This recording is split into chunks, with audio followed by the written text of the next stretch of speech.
Buonasera e benvenuti, bentrovati alle nostre dirette streaming del Museo Ebraico di Lecce. Questa sera abbiamo il piacere di avere con noi degli ospiti che per noi sono particolarmente cari perché la loro storia, le loro memorie si intrecciano direttamente con la storia della presenza ebraica nel Salento contemporaneo. Abbiamo il piacere di avere con noi delle memorie viventi di persone che vissero l'esperienza dei campi di transito che furono allestiti nell'immediato dopoguerra sulle marine del Salento. L'idea era quella di oggi pomeriggio di presentarvi questi amici che vivono in Israele e negli Stati Uniti e di mettere a confronto le loro storie, ma non soltanto, come dire, le loro storie in parallelo, che hanno molti punti in comune probabilmente, ma anche e soprattutto le storie in verticale, per così dire, attraverso il tempo, perché la memoria appunto di chi è andato negli Stati Uniti, degli amici che sono andati negli Stati Uniti, sarà trasmessa dalle parole di una loro discendente. Quindi vedremo come appunto queste memorie sono state trasmesse nel tempo e tenteremo di capire che cosa è successo appunto in questo passaggio. La conversazione inizierà con la presenza di Jessica Katz, che tra poco vedrete. Jessica è la nipote di Abram Belzycki, che fu uno dei tanti rifugiati che si trovarono in Puglia nel periodo immediatamente successivo alla liberazione dai campi di sterminio, e rimase Abram più a lungo di molti altri perché decise di andare negli Stati Uniti, diversamente dalla maggior parte dei profughi che scelsero la via della terra di Israele, della Palestina dell'epoca. E per questo Abram rimase in Puglia anche dopo la chiusura dei campi salentini nel 1947 e si trasferì nel nord della Puglia, nel campo di Trani Barletta. Now I will switch to English because our conversation tonight will be in English.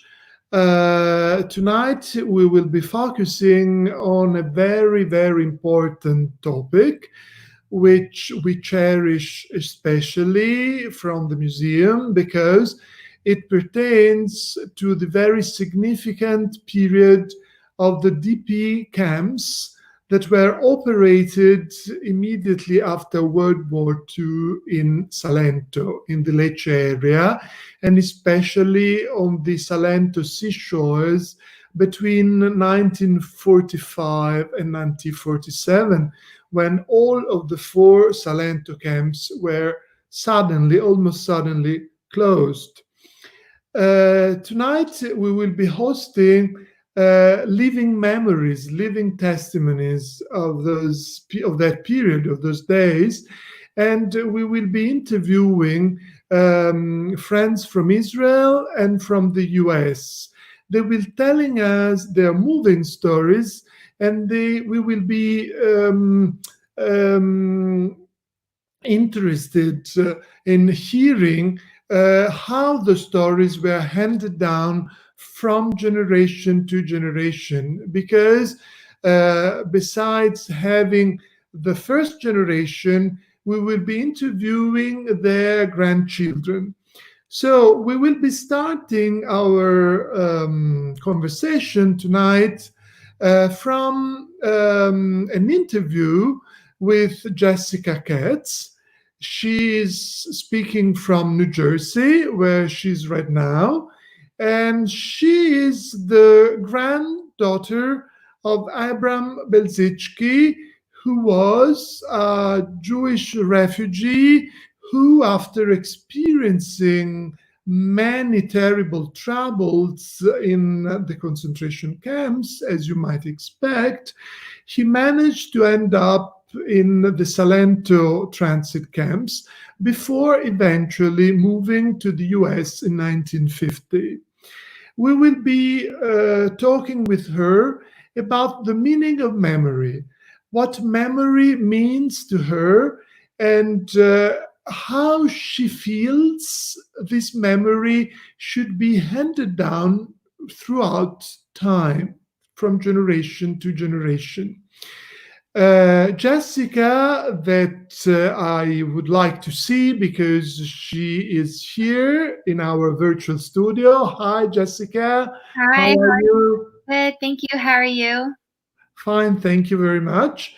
Jessica will be sharing with us a very moving segment of her family history, and we will be asking her questions. And of course, should there be other people interested among our followers, listeners, viewers, please feel free to ask, feel free to join in the conversation. That would be wonderful. So, Jessica, I would like to start from this. I know that you personally came to visit Salento and Lecce and the area where your grandfather spent such a long time immediately after the liberation from the concentration camps. What were your thoughts, expectations, ideas about Salento? Did this reproduce faithfully what you figured out you would see, or there were interesting things that you wouldn't expect, or whatever? Feel free to speak, feel free to talk, and just let us know what your thoughts were when you first arrived in Salento. Thank you. Sure. So, first of all, thank you for having me. I'm very excited to be here and share my grandpa's story. So, before I went to Salento, first of all, it was my first time in Italy. So, I was just excited to see Italy. It was always on my bucket list of places to go. And after 6 years, because my grandpa was from Poland, so they were invaded in 1939. So 6 years of horrific experiences in the war. My grandpa was liberated in Mauthausen, and he was liberated by the Americans and then was taken to Italy. And he always spoke about how beautiful those years were, that he had so many friends who were other Holocaust survivors. And not only that, but that he really also interacted with the Italians who lived there, and they were so warm and loving. He told me they would give them clothes. They opened their homes up. And so he was always so grateful to be surrounded by humanity, really, after a terrible time in the war.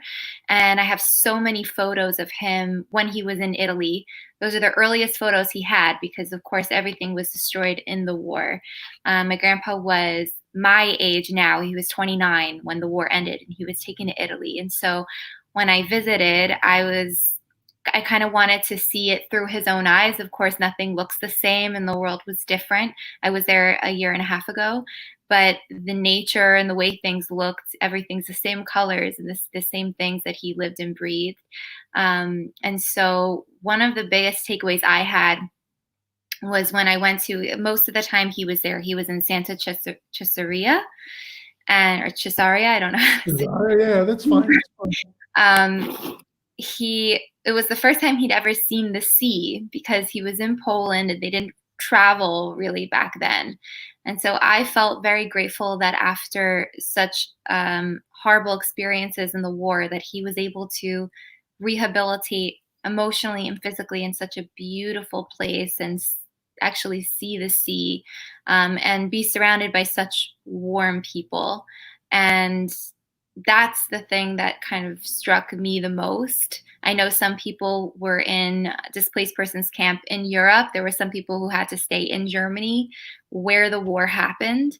And I'm so happy that he was able to get away from that part of the world and be in such a beautiful place on the sea. Yeah, and this is very interesting what you're saying, because I happen to read and translate from different languages the memoirs of other refugees, former refugees who came from Central Europe. Mm-hmm. And for all of them, the experience, the feeling was very similar, because for most of them, the sea was something new. They had never experienced bathing into an ocean, into a sea, into salt water, so to say. And when they arrived, for most of them, the first idea was, now I'm free. Now I can enjoy such a beautiful place, a sort of paradise, and I'm free. I really feel free, you know?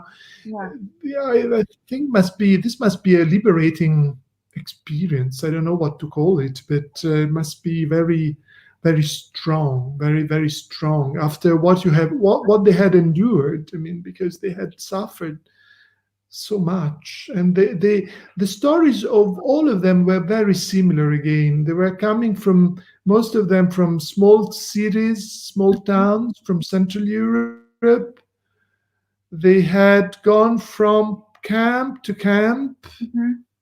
I mean, different concentration camps. They had survived incredible situations, unbelievable situations and conditions. And all of a sudden, they found themselves in a totally different world, where they could start having contacts with friends, meeting with local people, and learning new languages, learning new habits. You know, this is very interesting.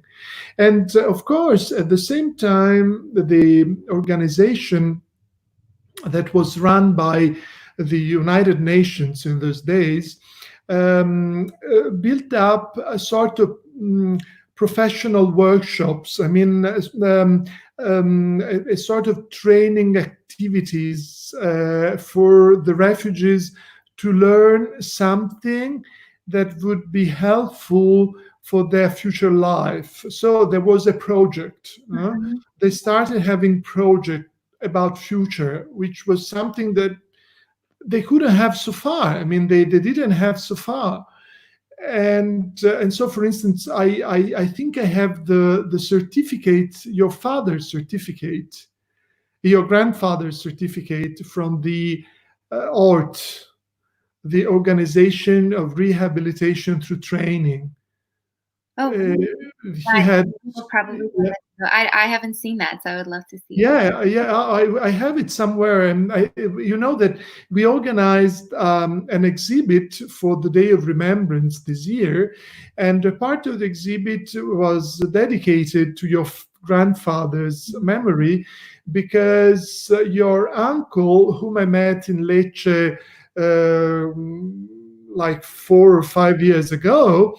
Here are our Israeli friends. They finally showed up. I'm very glad that I'm seeing at least a Facebook trace, because I was fearing, I was afraid that something had gone wrong and they couldn't connect or something like that. I at least I see them, and I'm glad they are there somewhere. So we organized an exhibit using the material that your uncle graciously gave the museum. And he was so kind, really, because he shared with us a lot of memories. And of course, he represented the second generation after the Shoah, the immediate generation. I mean, and he had been in touch closely with his father, of course. And so he had acquired a lot of information from a direct source. What about you? I mean, what is your feeling? I mean, your information were both acquired from him, but also probably through your mother, I guess. I don't know. Mhm. Yeah, so it's interesting for the grandchild's experience. I think my grandfather really wanted to protect us from knowing all the details of what happened, and so my uncle knows more than I do.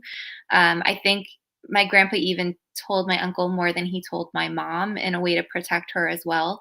But I was very, very close with my grandpa. We saw him every Sunday my whole life until he passed away when I was 19 years old.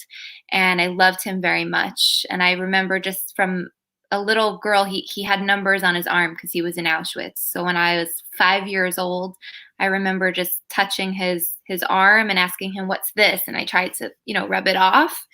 And he said, "It's a tattoo." And I said, "Why do you have that?" And he said, "Because I was in the Holocaust." What's a Holocaust? Well, my bad people tried to kill me and my family. And then I said, "Why?" And he said, "Because I was Jewish." And so being 5 years old, trying to understand what happened, it was really ingrained in me that his experience and how much I loved him. And also just at that age, knowing that I'm Jewish too. And that was really scary for me to imagine a world like that.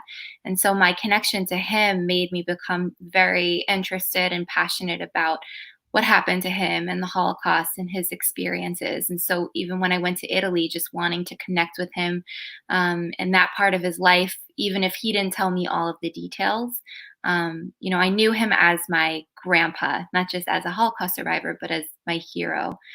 And I have some pictures I can share with you if you'd like. Yeah, that's exactly what I wanted to ask you, if you can share some pictures of him.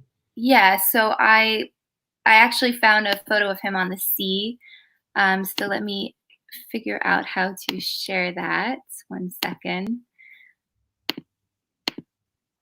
Yes, what I wanted to say is that your uncle gave us a very rich selection of pictures related to your here. Yeah, this is one of them, I remember. Yeah. And most of them are related to the sea. I Mhm. mean, either your grandfather swimming in the sea or riding on going on a boat into the sea with friends or with local fishermen. This was also very usual, I would say, very common in those days, that local fishermen were sharing their own experiences with the refugees. And we know that this helped a lot, a sort of mental rehabilitation, a psychological rehabilitation of them, because they were involved in fishing activities, which was practical, but at the same time they were leaving the sea, leaving the breathing the sea and staying in a natural environment, and a really natural environment. So this is your grandfather in the middle. He's in the middle, yeah, and these are two of his friends who were Yeah. also Holocaust survivors. Yeah, I think I seem to recognize this place as Trani. It should be Trani. This should be Trani. Yes, I So think it is. this probably is after the transit camps in Salento closed, and he was moved north to Trani. Yes, Mhm. I think so. I would say so. Yes, yes. Yeah. Yeah, exactly. And then I have a collage I made of when I visited. So I tried to recreate some of his black and white photos, which was some of the buildings actually look the same. Some things have changed. Yeah, There's Santa Cesare, exactly. Yeah. Yeah, so Yeah. I tried to so this is him here leaning. So I tried to do the same pose. And this is him walking here, and it looks similar with the awnings. And it was surreal to be there. These are black and white photos, but back then the sky was just as blue and the sea was just as blue and the trees were just as green. And so it really felt like I was walking in his footsteps during those years when he was really finding himself, and he was completely alone in the world during these years. I mean, he was making friends, but his entire family was killed. So he was the only person who survived. He found out later on that a first cousin survived. He found out many years after the war. And then there's another story of how I found his I'd brother. like to know more about the story. Yeah, this is a very moving story. Yes. Yeah, but in those years, he really didn't know that. And so it's hard for me to imagine after coming out of that and being the same age that he was then, just knowing I'm the only person in the world right now who knows me, and there is no one else who knew me beforehand, and really needing to rebuild your life from zero is Yeah, crazy. it's very hard to imagine because for most people I've interviewed, they knew they had some relatives somewhere, Yeah. or they could count on some support from somebody in their family. But in the case of your grandfather, he was alone. He was totally alone. Yeah. And I guess being in a totally strange situation, like being in Italy with again a different language, a Mhm. different climate, a different word, although feeling free, must have been kind of hard for sure. Yeah. I'm wondering why he didn't go to Israel, because most of his friends actually ended up staying in Israel. Thanks to your uncle, I could contact one of his best friends who actually appeared. You showed us in the picture, in the previous picture. Uh, yeah, and he still was alive a few years ago in Israel, and like most of the refugees who were hosted in the Salento camps, wanted to be. They were Zionists, and they wanted to build the new state of Israel, and they wanted to escape Europe, and they wanted to leave Europe in order also to build a new state that would protect the Jews, that would shelter the Jews. Whereas your father decided to wait. Probably your grandfather decided to wait a longer time Hmm. and move to the United States. Do you know why? Do you have a clue or?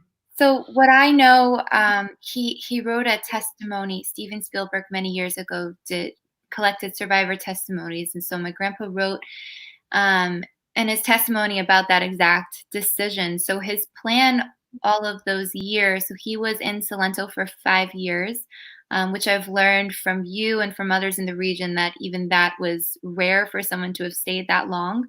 But his plan was always to go to Israel. I mean, he was definitely Zionist in that way and wanted to get out of Europe.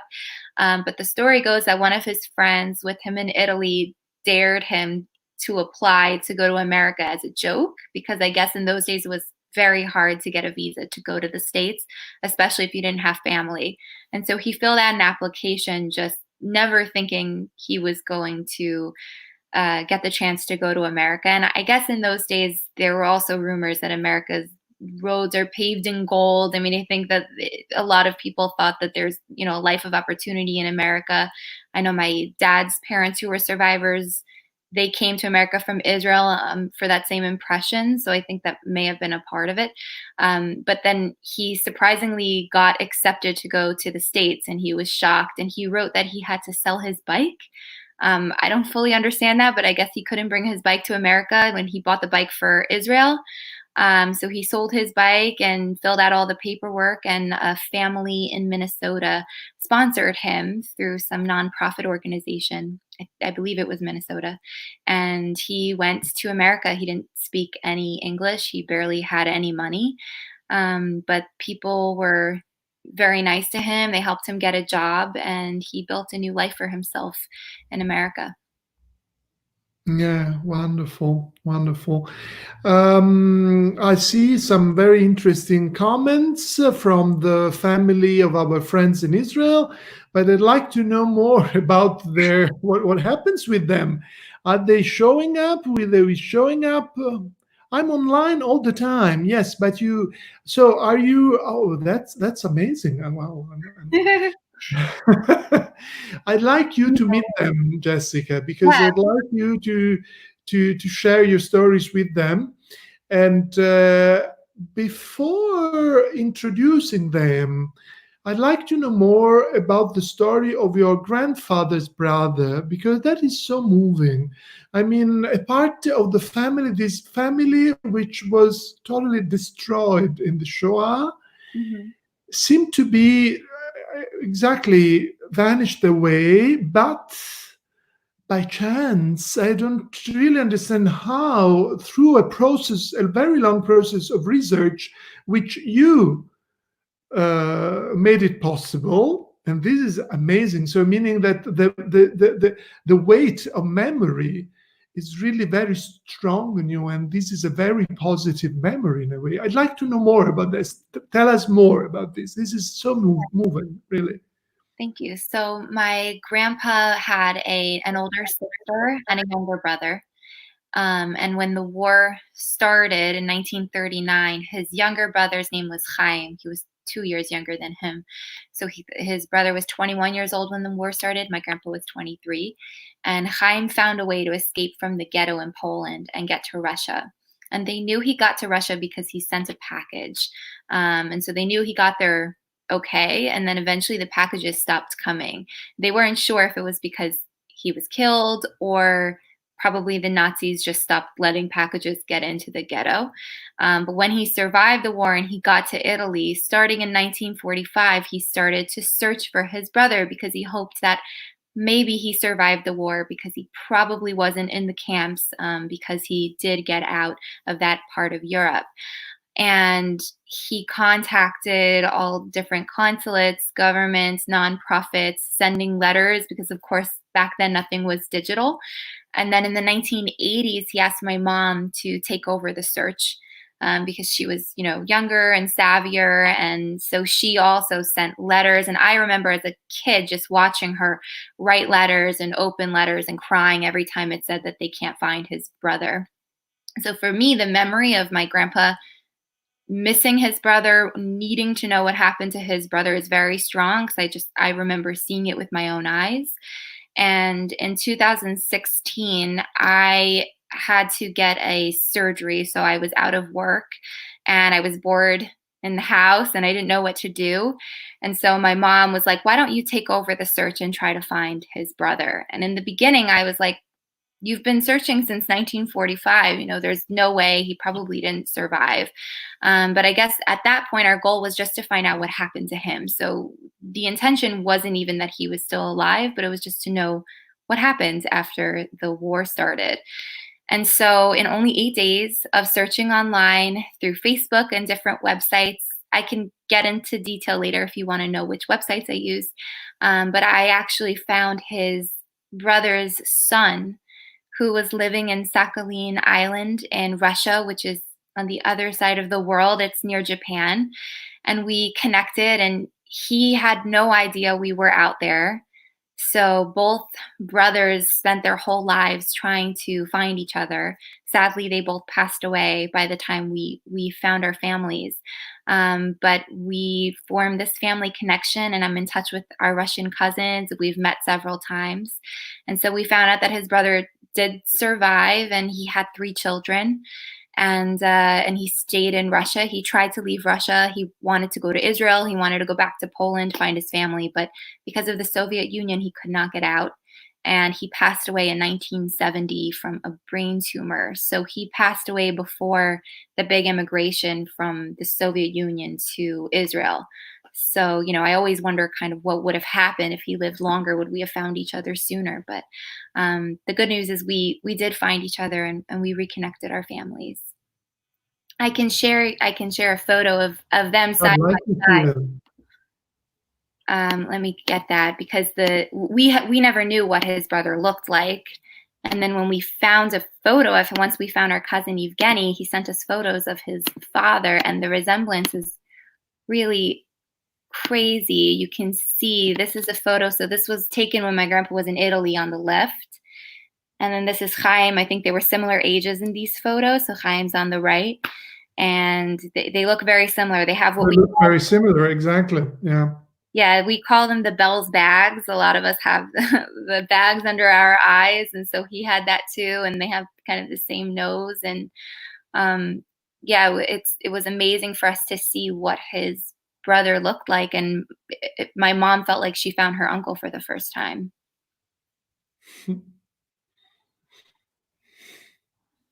Yeah, so that. Oh, amazing. That's Oh, just amazing. Yeah. Yeah.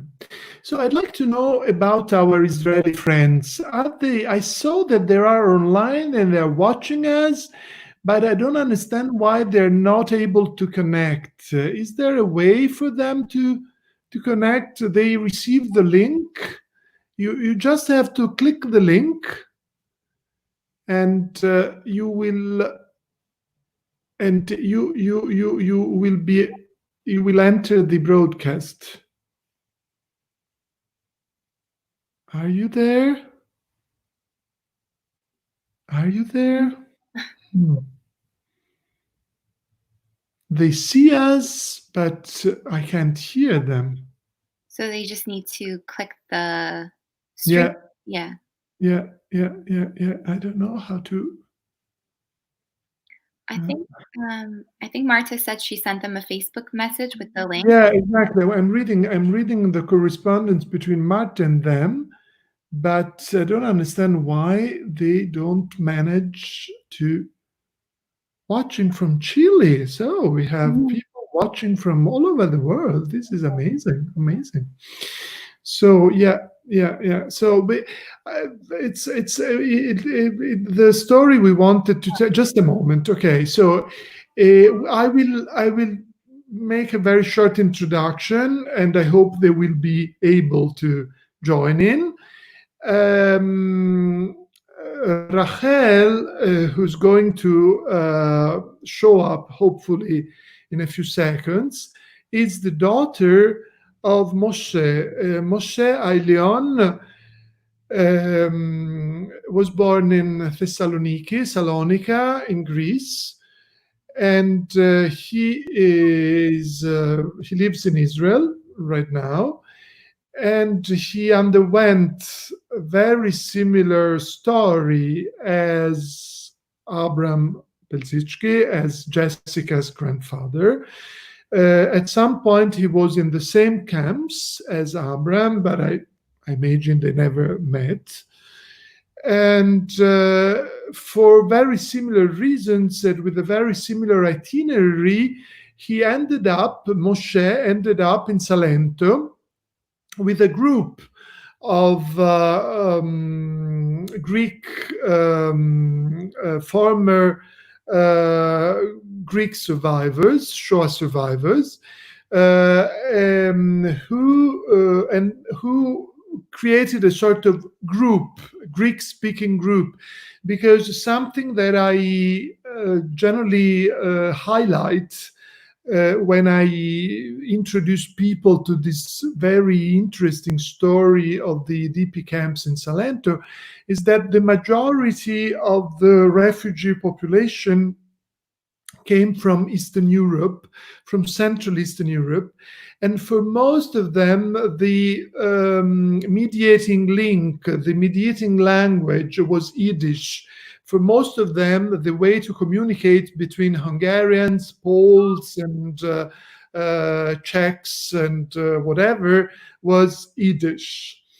The Greek-speaking Jews did not know Yiddish, and this was the reason why they were sort of marginated from the group of the Yiddish-speaking population, and they either spoke Greek or Ladino with other refugees that came from the Balkan Peninsula, especially from Bosnia, who also spoke Ladino.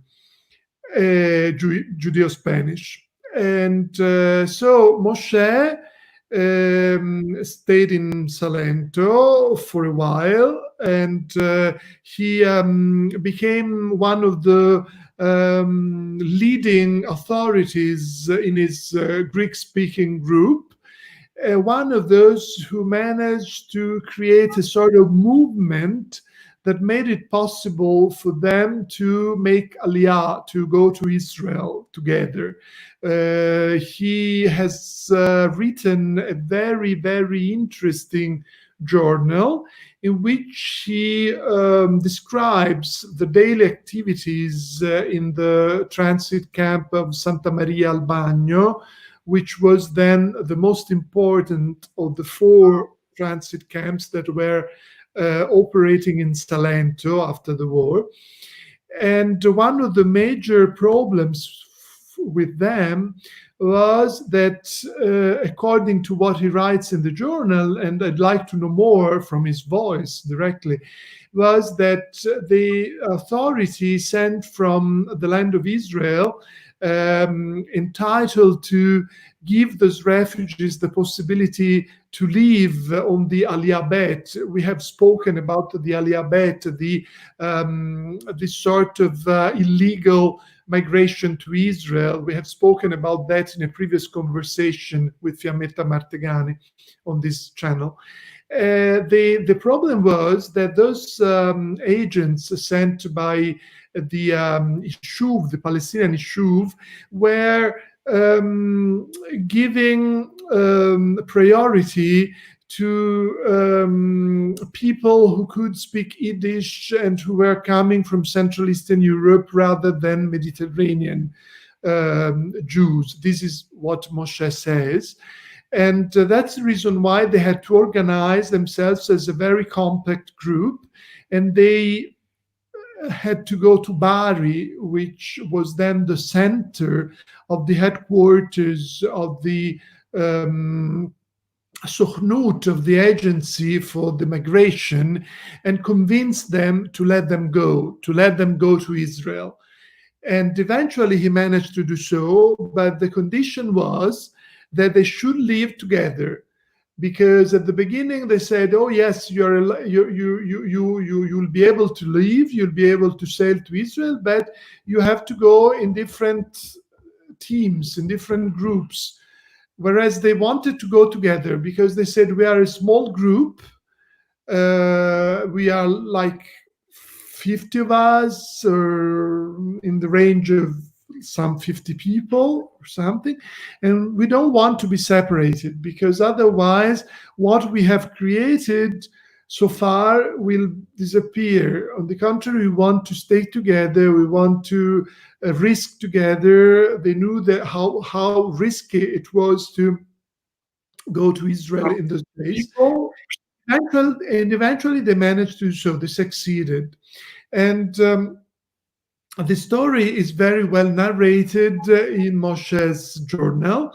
And this is the reason why, after I met Rachel, Moshe's daughter, in Lecce a few years ago, we kept in touch, and she sent me the journal in a Hebrew translation, and the journal was originally written in Greek and in Neo-Greek, and I translated the most important part of the journal dealing with the Salento stay of the Greek-speaking group, and this is also part of our museum now, because it's presented in our permanent exhibit at the museum. Now, I would like to speak to them, but the problem is that I can't see them. I don't understand what's going on. And I'd like to know if there is a possibility to connect, because we can't wait to see them. We have this unique opportunity to talk to them, but there's no trace. I don't understand what's wrong with the link. Marta, if you hear us, is there any news about our Israeli friends? Are they online?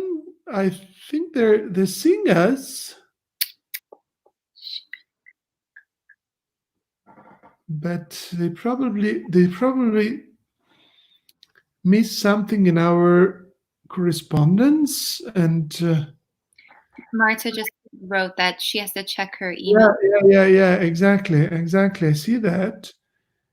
But If they manage to see their mail, they will click the message, they will click the link, and they will be joining us, hopefully so.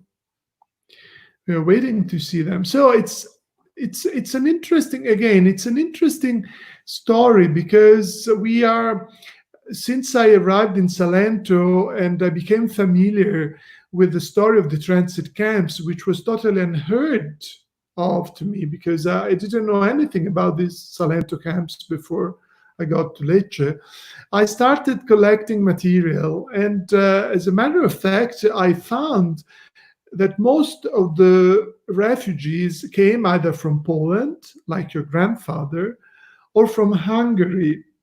And then I managed to meet, thanks to very good friends of mine that are now in the US, I managed to find traces of a very relatively important group of former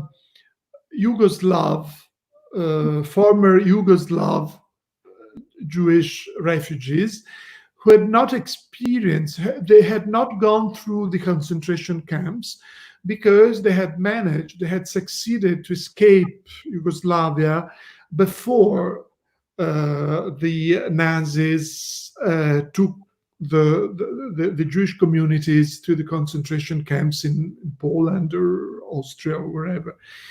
And through very complicated itineraries, they managed to reach northern Italy. Some of them escaped to Switzerland. And for most of them, it was a very complicated story, but they never probably suffered as much as Polish or Hungarian Jews. But again, I had never found trace of the Greek-speaking Jews. I only know something from indirect information through the other Jewish components among the refugees. And the only thing I knew was that they were speaking a different language. They were not making friends with the majority of the groups, and they were staying on their own, and they were doing their own business, and so on and so forth. So I didn't know whether this was true or partly true or whatever. And again, another very interesting aspect of the story was that of the connection between the refugees and the Italians, the local inhabitants of Salento, because for many of the refugees, it was very common to get in touch with the Italians who were suffering themselves from a very terrible period, the period of the war. So they were also very poor. They didn't have anything to feed themselves, for feeding themselves. And so there was a sort of exchange of information on how to find food and how to do things. And the same organizations that were helping Jewish refugees to build up new lives were actually helping also the Italian population to rebuild their future. So there was a sort of very interesting solidarity between all these components of the post-war society in Salento. And another very interesting component was the component of the agents coming from the land of Israel, the people who were trying to motivate Jews who were, most of them, already motivated to leave Europe, as you were saying before, to leave and to go to their own kibbutzim in Israel. And so they were bringing with them a lot of information about this kibbutzim and what they would be doing once they were arriving in Israel, and what language they would speak. And they were teaching Hebrew to the refugees. They were training them to stay in Israel and in very totally different situations. And so they were doing a lot of training activities, workshops, and so on. And this is another component which has escaped so far the attention of scholars, because we don't know enough about those emissaries, about those agents. We only know something through the memories, the memoirs of the refugees who were in Salento, who were meeting them. But it will be interesting to know more on their daily activities. And in the journal written by Moshe Haelion, we find a lot of information about those emissaries, those shlichim, those members sent by the Yishuv government in Palestine, who were spreading information about daily activities and what life was like in Israel, in the land of Israel, and so on and so forth, and what being a halutz mean, and introducing the refugees to a new terminology which would be very important to them for their new life in Israel. And Moshe speaks a lot about those refugees, and the very interesting thing for me was that Moshe already knew Hebrew before getting to Italy and before leaving Thessaloniki, before leaving Greece, because he had attended a Hebrew school in Thessaloniki. And this was very helpful to him because he could give sermons, derashot, or talks in Hebrew while in the camps, which was something new to me, because most of the people I had interviewed before have had a very poor knowledge of Hebrew when they arrived in Salento. They had a very poor education in general. So this was also very interesting to me to understand the cultural situation, the educational activities in the Salento camps. But I'd like to know more from his voice, and we don't know how to meet them. There was a question from Sonia that said, "Do we know?" Yes. So yes, Sonia. That's a very good question.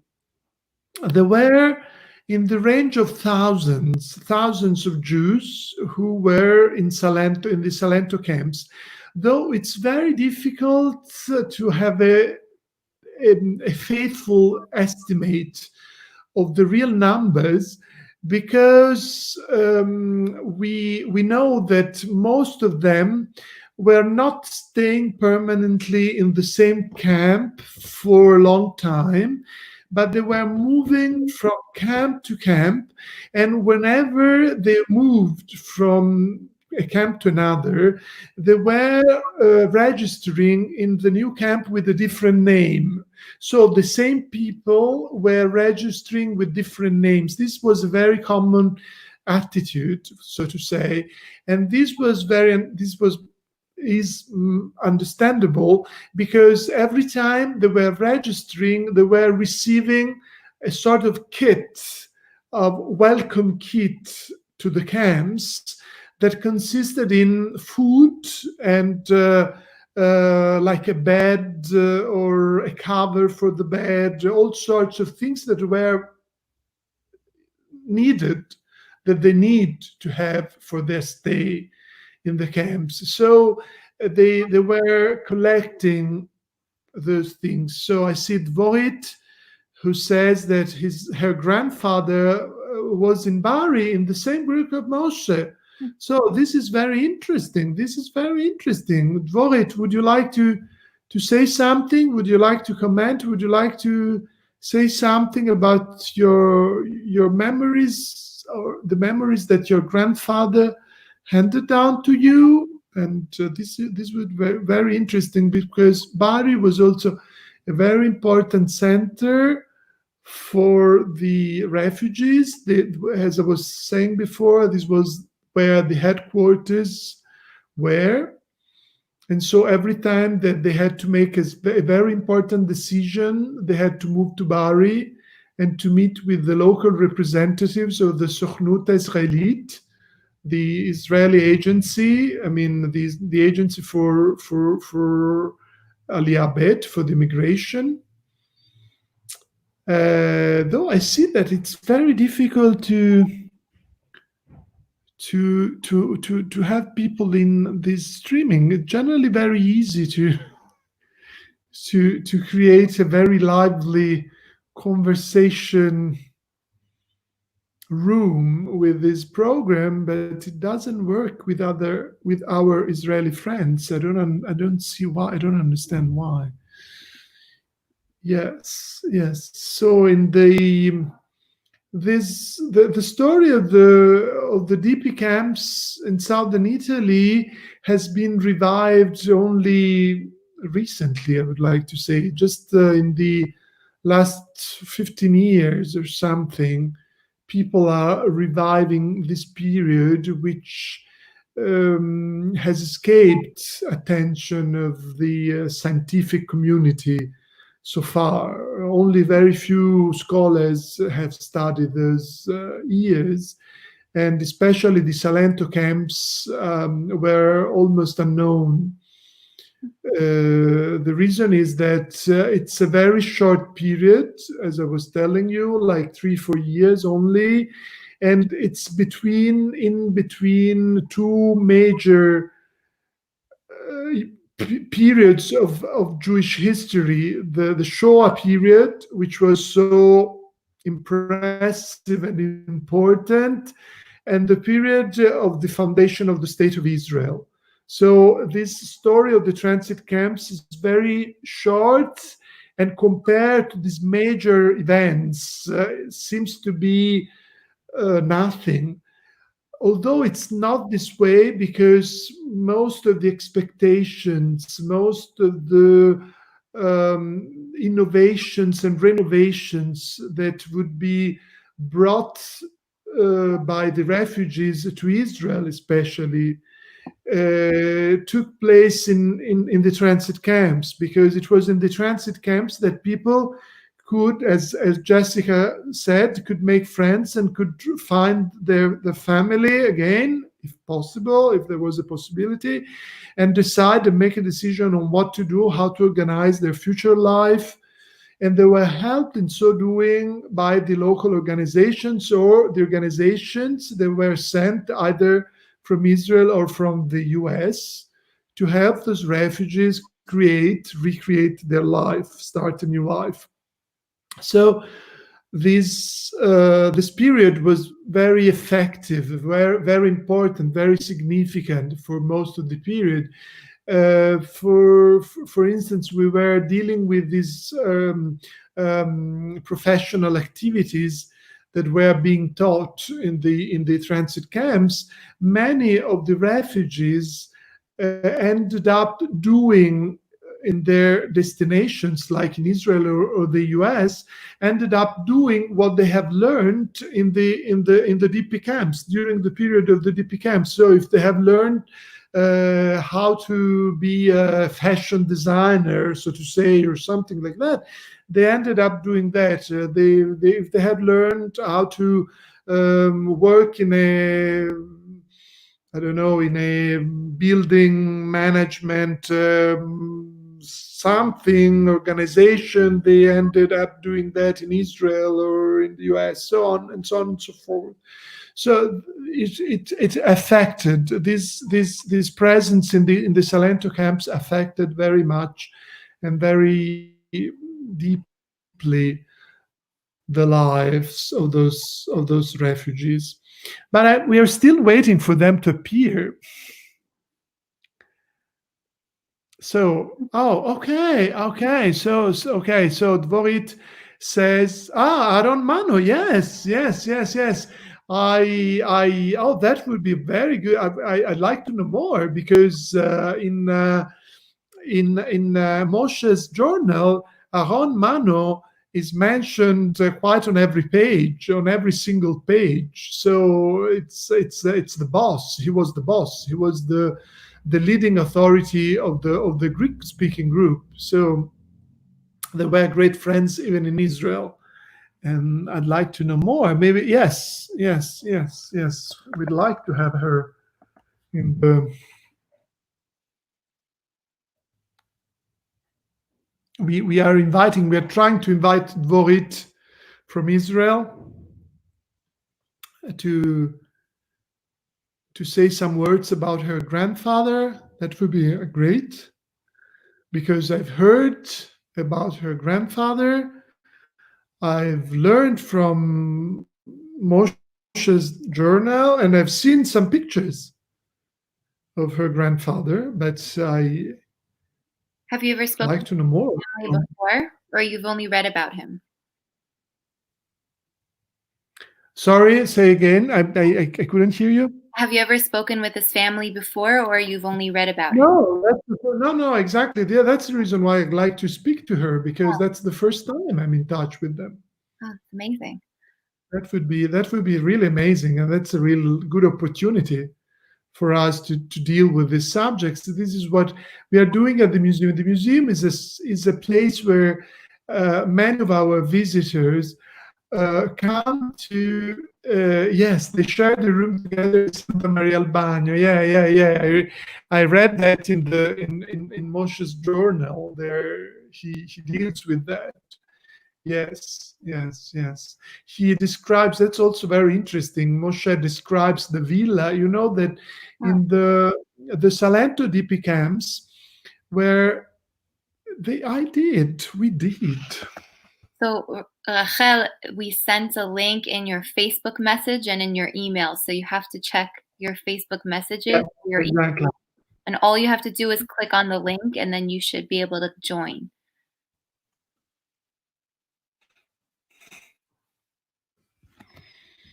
There are some problems.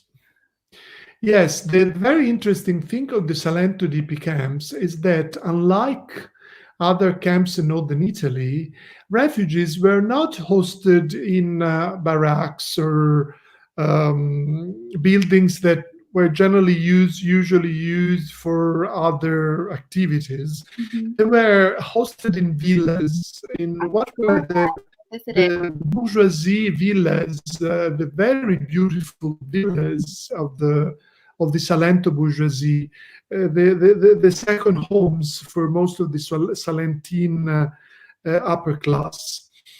And the reason why those villas were confiscated was that the authorities that ran the camps thought that in those periods the upper classes were not using the villas because they were summer houses, as I was telling you, and they were empty. And so they were used just to temporarily house those people who didn't have a house. And it generally worked this way, that people tried to assemble refugees coming from the same place in the same villa. So, for instance, in the case of the Greek-speaking refugees, they tried to have a villa for themselves in which they could have their own community. And this is what they managed to do.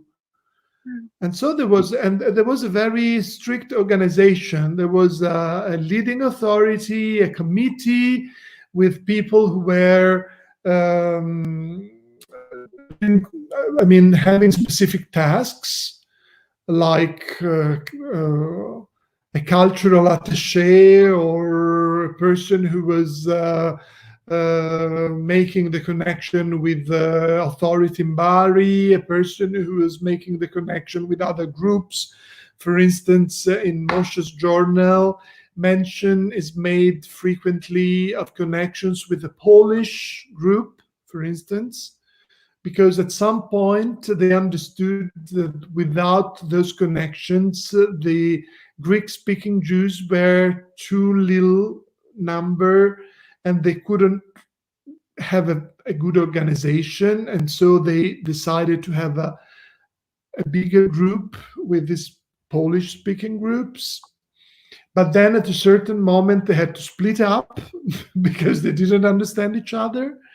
And so there was all sorts of different stories related to these villas. And it's very moving seeing many people coming to visit Salento that still have their pictures, their photos of their parents or grandparents showing the villas, like in the case of Moshe. They showed me the picture of the villa, and it's possible to see them, the villas, because they're still extant, they're still there.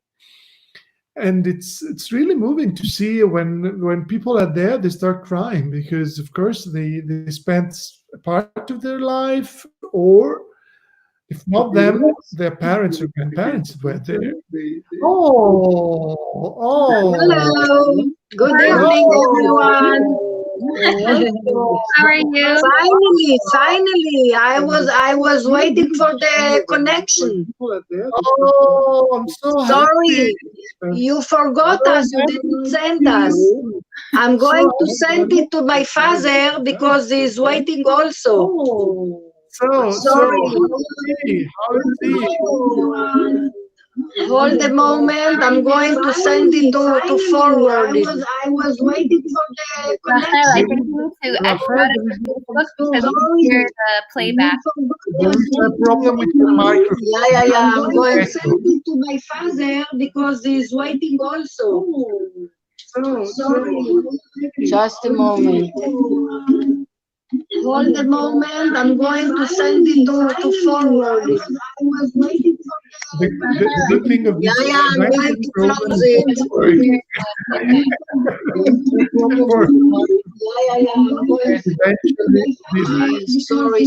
Sorry, I can't. No, take your time. All this technology is very difficult for me. Hold a moment. It makes up a big family all over the world. Family. Sorry. Okay. That's better. Yeah, sorry, because I don't have mic in my computer, so I'm watching in big picture in my computer, and now I see you very little, but very good. How are you, Fabrizio? Oh, we're fine. All the more so since you are here. We wanted to see you. I wanted to see you and your father. So, did you understand? I sent him the what you sent me on email. I hope he will cope. I'm going to phone just a moment. Yeah. Go ahead. Sorry, because he is waiting so much. Poor. So sorry. Zoom, it's much easier. Yeah, Zoom is easy, but it doesn't allow us to record the whole thing and to go straight and to broadcast is live. Okay. That's what I understood. I understand. There was a problem with the live broadcasting with Zoom. Yes. We use Zoom a lot in this period, especially for our classes. We are teaching on Zoom. אבא, תשמע, שלחתי לך מייל, אני הצלחתי להתחבר כי שלחו לי עכשיו את הקישור. תיכנס למייל, תראה שם כתוב HTTP במייל, יש שם, בהוטמייל, יש קישור לסטרים יארד.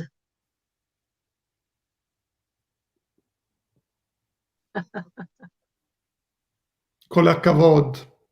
אוקיי. StreamYard.com. StreamYard.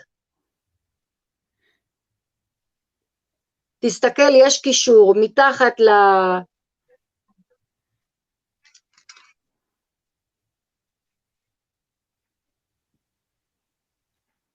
יש קישור בכחול.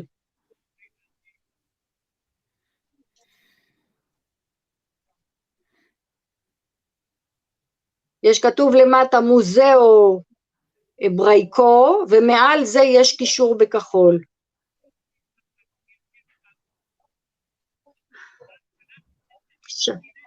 נכון. תלחץ על הכחול מעל הכתובת של מוזאו אבריקו.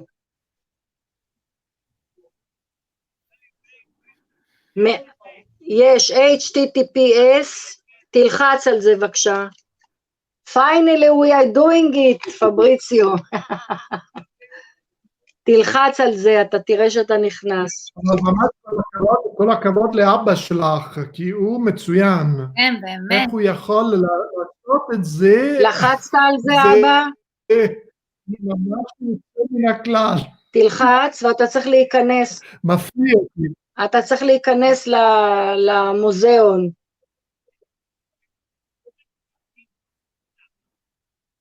נכון, תיכנס לזה. לחצת, ולאן אתה מגיע?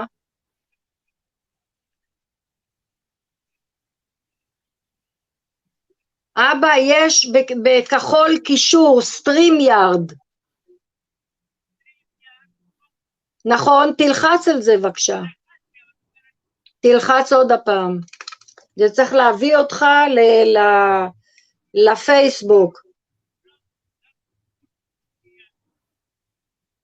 הוא אומר לו, אוקיי. His computer said that he's not accepting it. Oh, wow. It gives when you click the link, it says you have to enable your camera and microphone. He just needs to press OK. or כתוב שם שאתה צריך לאשר למצלמה שלך ולוידאו, למצלמה ולכל, להצטרף לשיחה. ברגע שאתה לוחץ על זה, אני אעשה את זה יחד איתך. לוחץ, הוא כותב,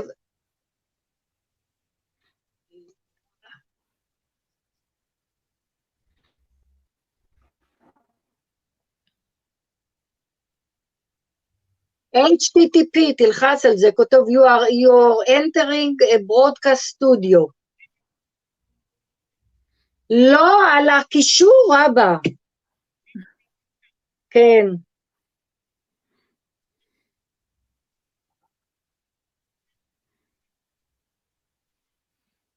כתוב שם, allow, נכון, כתוב שם, you are entering a broadcast studio, allow mic and camera access. אבא, לחצת על הקישור, אתה לא לוחץ על הקישור, זה הבעיה. אם אתה...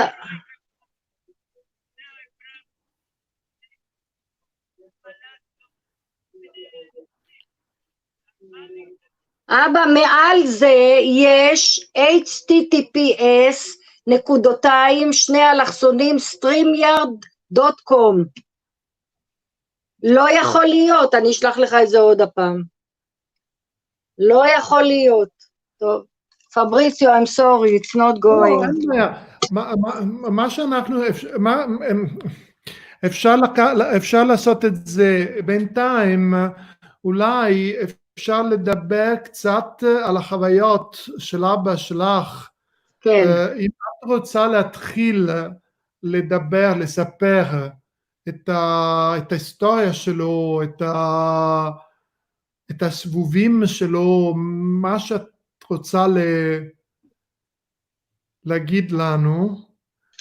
חכה שנייה, פבריציו, אני שולחת לאבא שלי בדרך אחרת.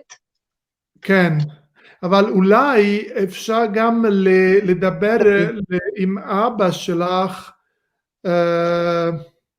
בטלפון אולי.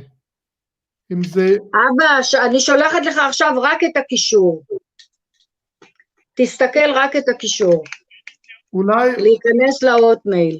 אולי הוא יכול להתקשר דרך הטלפון. זאת אומרת, הוא יכול לדבר דרך הטלפון שלך.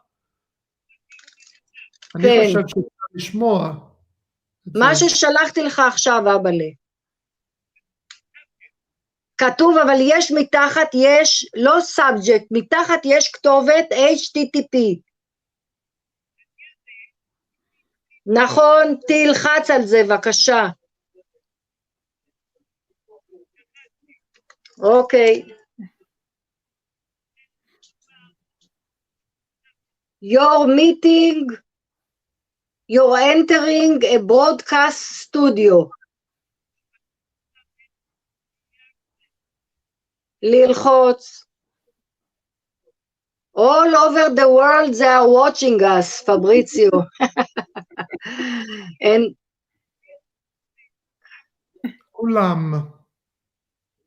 כולם רואים אותנו, כולם מסתכלים. Okay. It said that his computer does not support such a technology.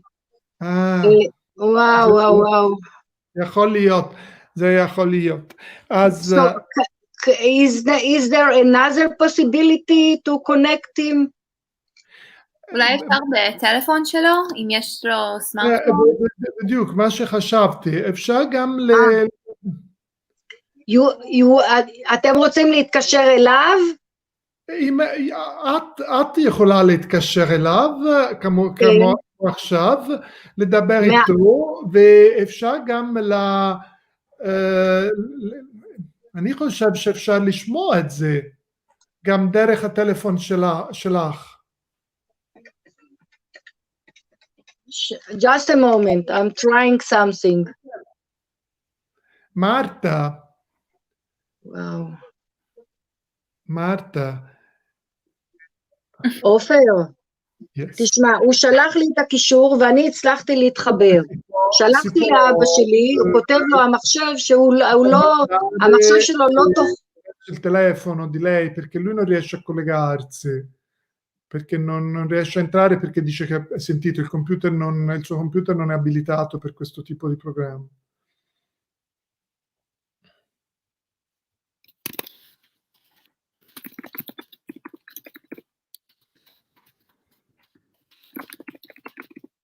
Ken,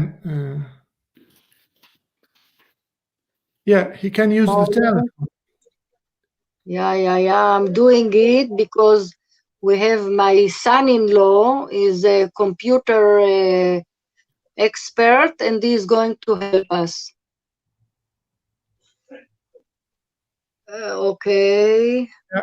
Yeah, this is, yeah. I did it, I sent him. Okay. In a moment, he will connect our star, Moshe. Yeah. Our star. Dvorit and I, we share so many good things with Aaron, her grandfather, which was a... Tell us something while we are waiting. Tell us something. We can't wait to hear your... You know, as I sent you on January, when you're preparing the event for the International Holocaust Remembrance Day, they were at the same group. Aaron Mano was what we call the head of the group, the proedros in Greek. Yeah, remember. Proedros. And my father was the deputy. The two of them, they lived, only two of them in one room. They shared the same room, which was also the place where they were sleeping, and the office were at the same place. And they took care of the whole needing of the group. Like to see that they have clothes, to put them in a proper work,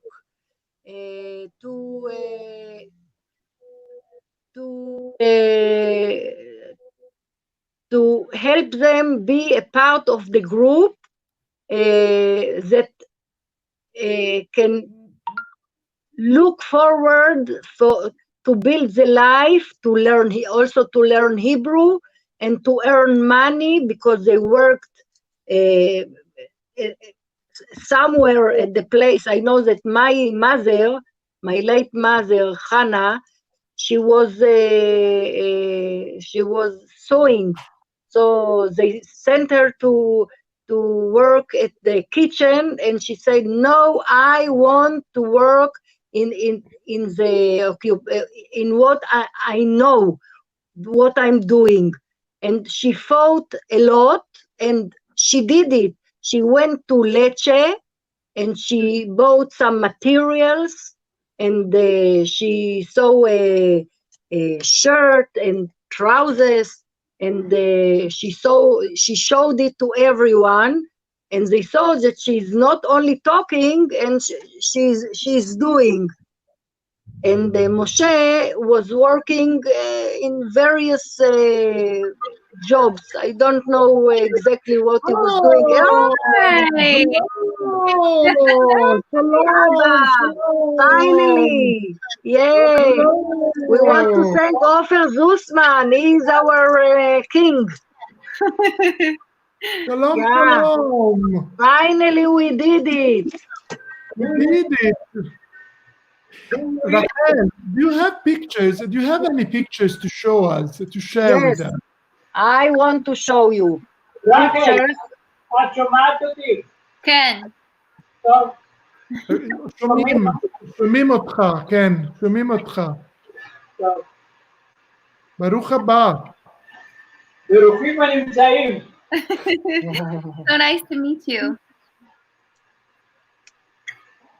אז I want to show you pictures from Santa Maria di Bagno. אני רוצה לשאול אותך, במקום שהיינו השם היה סנטה מריה די בני, עכשיו שינו את השם? סנטה מריה אלבניו, כן. עכשיו אלבניו. אלבניה, עכשיו אלבניה. שינו את השם אלבניה, אבל זה אותו דבר, זה אותו דבר. זה אותו מקום. כן, ברור. אז מה, רגע, הנה יש פה תמונות, סנטה מריה די בני. רחל, את שולחת תמונות? אני מראה להם את התמונות במצגת, אבא. אי אפשר ממש לראות אותן, אבל אולי, פורצה מרתה פה, רגע, אני אנסה לראות תמונות יותר טובות. שנייה. אני השתחררתי, I was liberated. in Ebenzeh, in the camp of Ebenzeh, on 5th of May 45. And I was not in a bad, in a good situation, but by the end of June, 10 buses to take, we were in this camp, some 180 people of Greece, not only Jews, also Christians. Can you see the picture, Fabrizio? Not really. This is Moshe. No, sorry, this was Moshe at the hospital in Ebenzeh 2 days after liberation. In 28th of May, 10 buses to take all the Greeks to Greece. And we went from the camp through Italy, and when we were in North Italy, they came soldiers, officers, I don't know, of the Jewish brigade, and they said that, what are you to do in Greece? Go to Palestine. And it was the English mandate. We said, no, we are going to Greece. They came many times, and after that, 40 of us, they said, okay, we go to Palestine. And they took us from the North Italy to Bari with train. Then the trains were very bad, and there they registered us, and they took us to Santa Maria di Bagni, in one of the most part of Italy. And there were 40 Greek Jews, and after time began to come many Jews from all the states of Europe, from, from all the parts, and there were thousands of people there, and they told us to the Greek, you cannot, you cannot afford to give this alone. Go with another group of the Jews from Italy, not from Romania, and a kibbutz lachofer. This kibbutz, our name was kibbutz lachofer. Kibbutz Lachofer. Yes, and we stayed there until June 46. And then they took us to Northwest Italy, and then in a boat, Wedgwood was the name. We went to the world, very many people there, and we began to go to Palestine. In Cyprus, the English Navy had us, and they took us to Haifa, and from there to the camp of Atlit. It's a camp north near and we were there some 40 days, and after that they gave us identity card. We were Palestinian. And I was with my girlfriend, who after that was my wife. And it was a very difficult time. We have no money to do nothing. We have not where to go.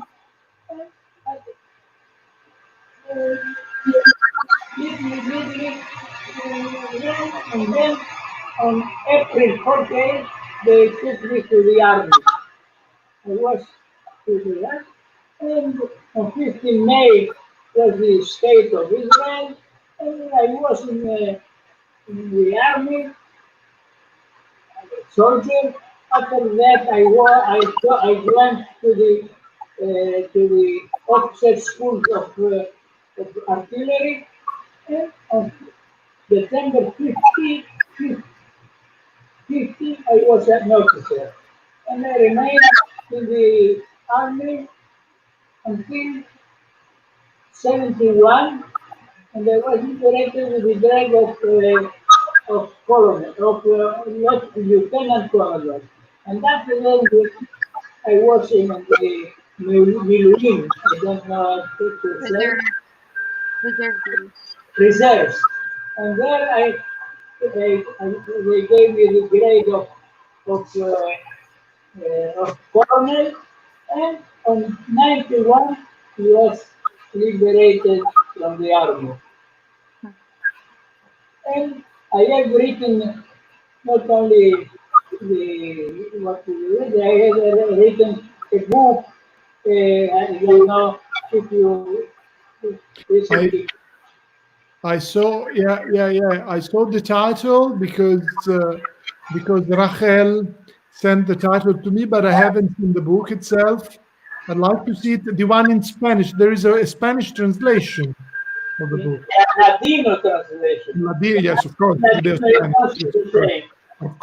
Of course. And you see the English translation of the second edition. Now I am working on the fourth edition, and in these days I think the Greek edition from my fourth edition.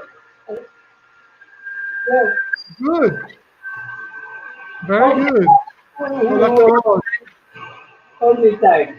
And they call me to speak into my story. And now I am 95 years old.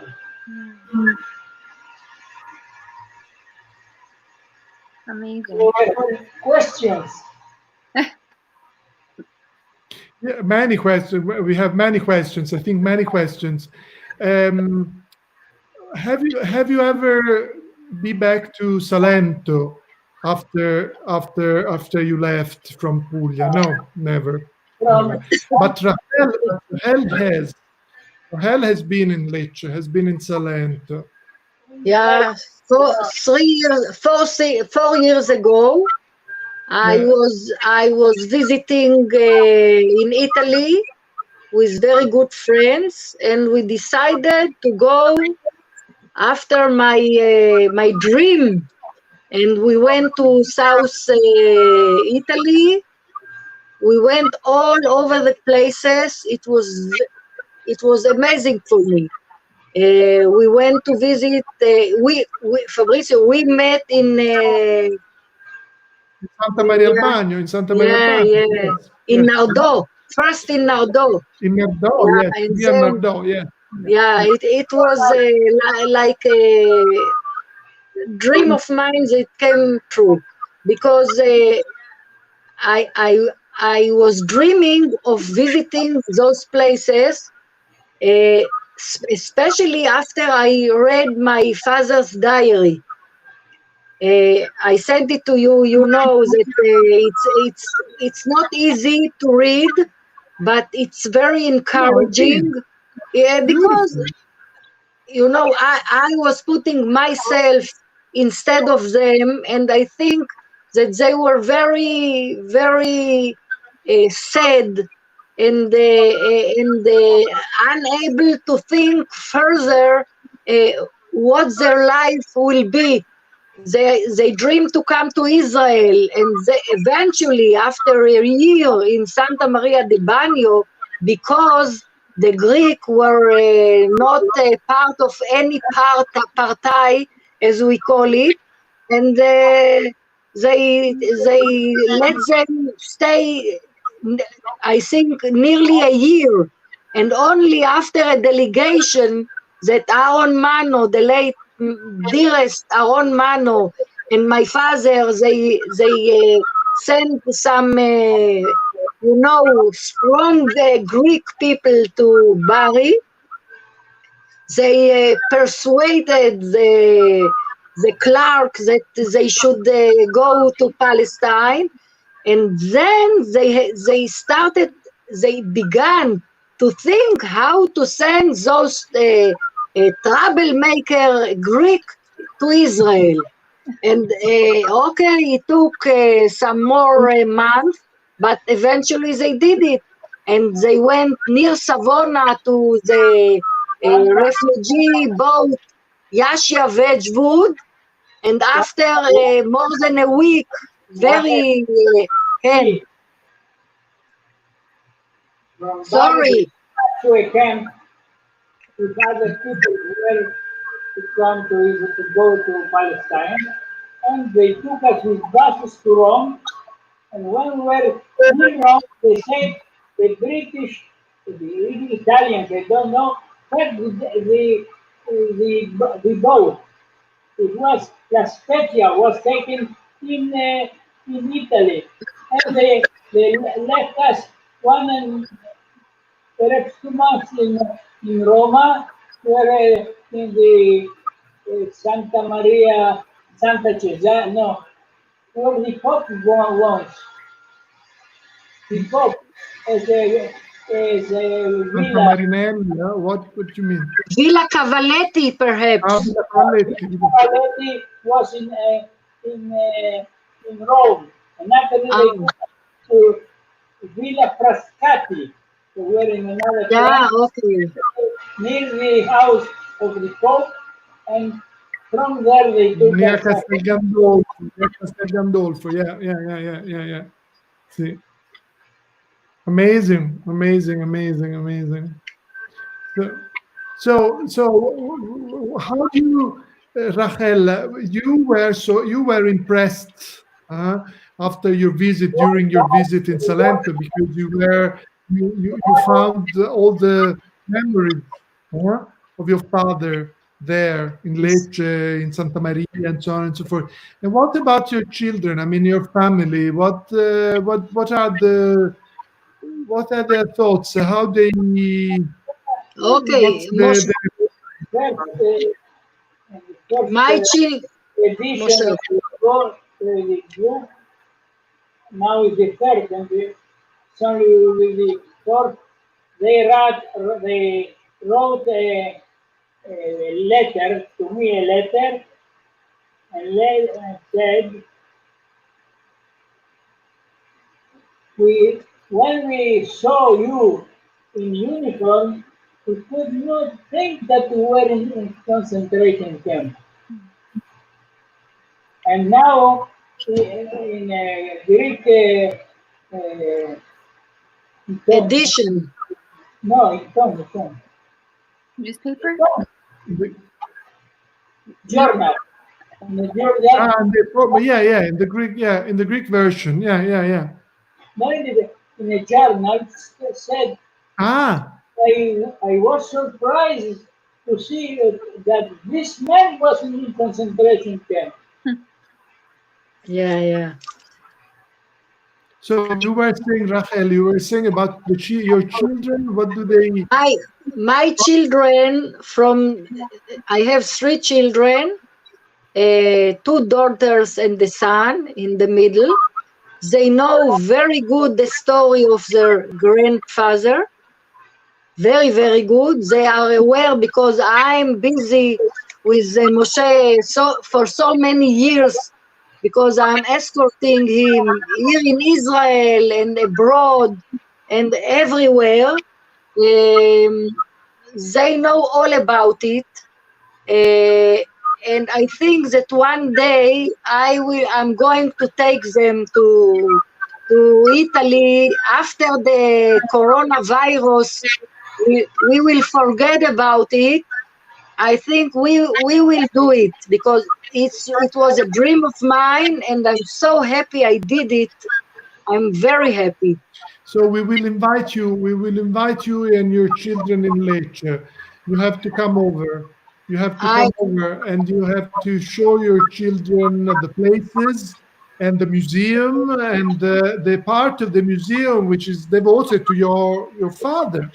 Because last time we were in Italy, our timetable couldn't let us to come to visit, but we will come. I promise you. Okay.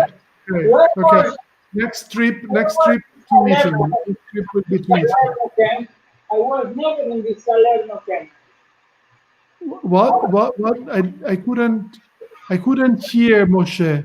Here you can read testimonies of the Salento DP Camps. I was never in Salerno. Salerno, Salento.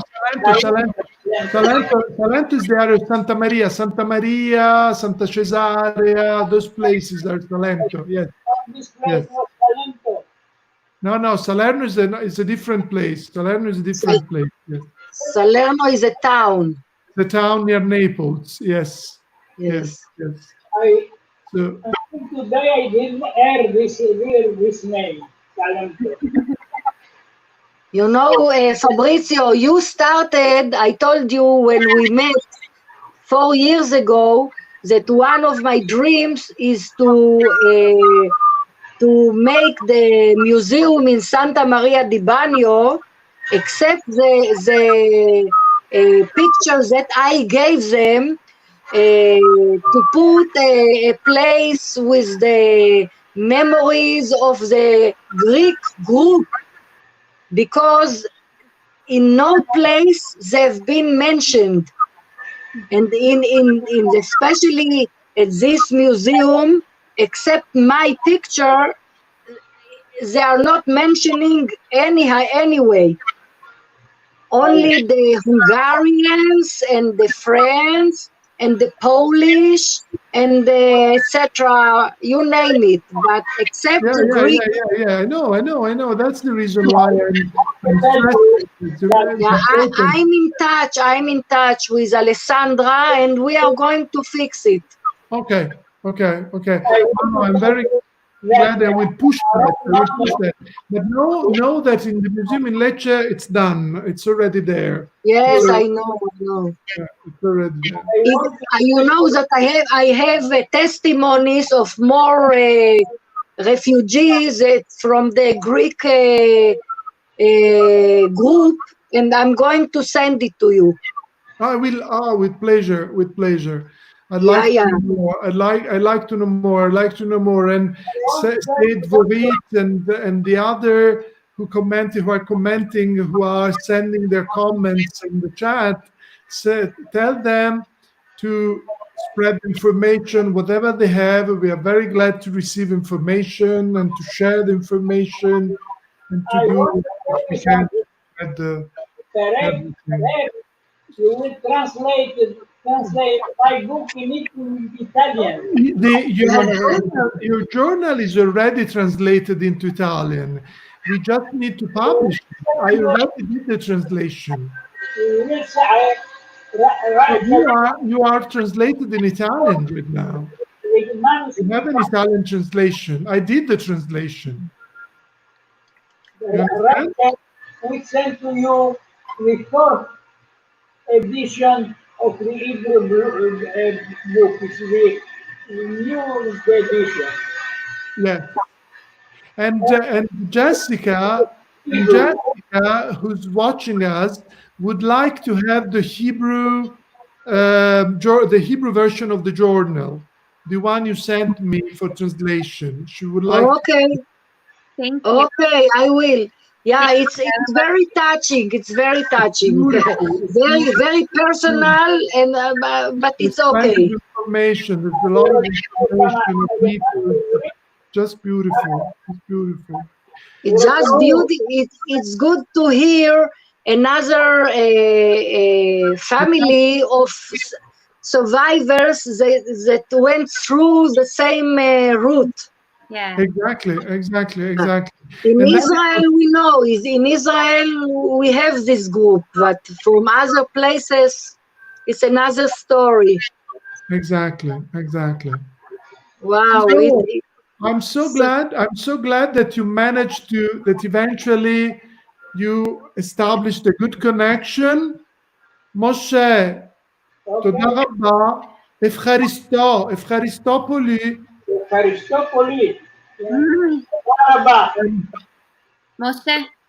משה, רציתי לשאול אותך, יש...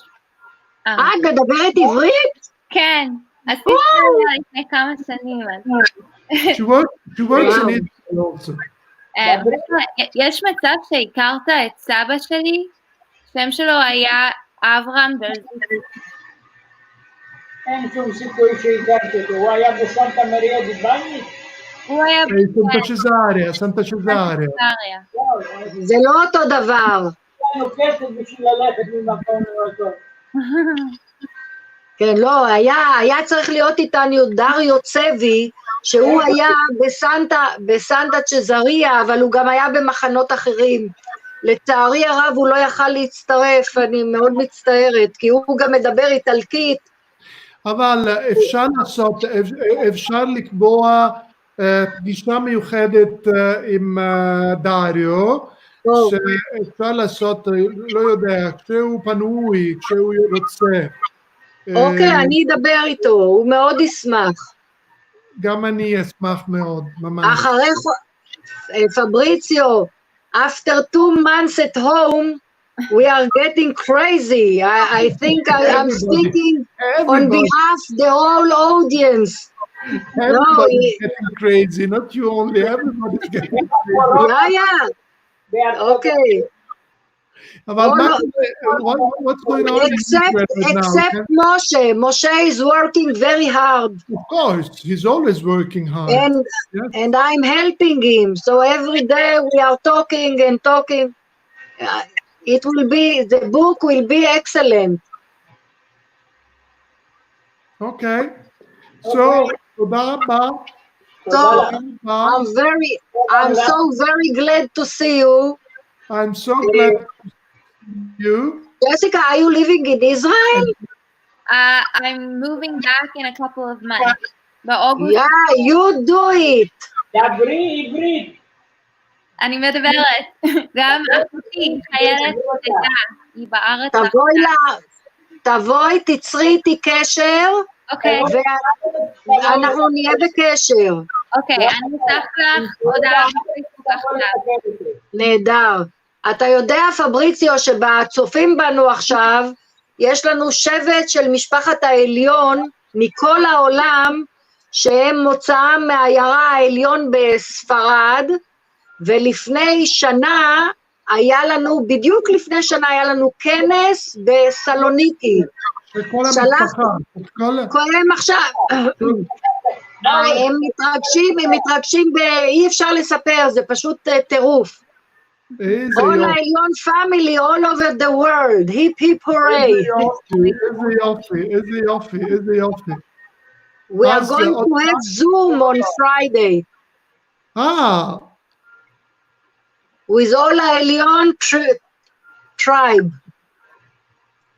Big tribe. Yeah. אז תודה רבה, שבט עליון. תודה רבה. ביי ג'סיקה, ביי פבריציו. ביי אבא. תודה, ממש תודה רבה. כן אבא. להתראות. So thank you all. Thank you very much for being with us. And keep well. In Italy it's very dangerous. Well, no, we hope it's not as dangerous as it used to be, but still, we are still obliged to, forced more or less to comply to. But you are working. We are still at home, Fabrizio. No, we are still at home. We are working. Okay. Still at home, but we can go out. We can stay in our city, move around our city. But for instance, I can't go back to Lecce, for instance. Wow. And I have to wait for them to allow me to leave my region, my area, and it can take some weeks. Yeah. Yes. We are hoping to the best. It will come. It will come. Like the Messiah, it will come. It will.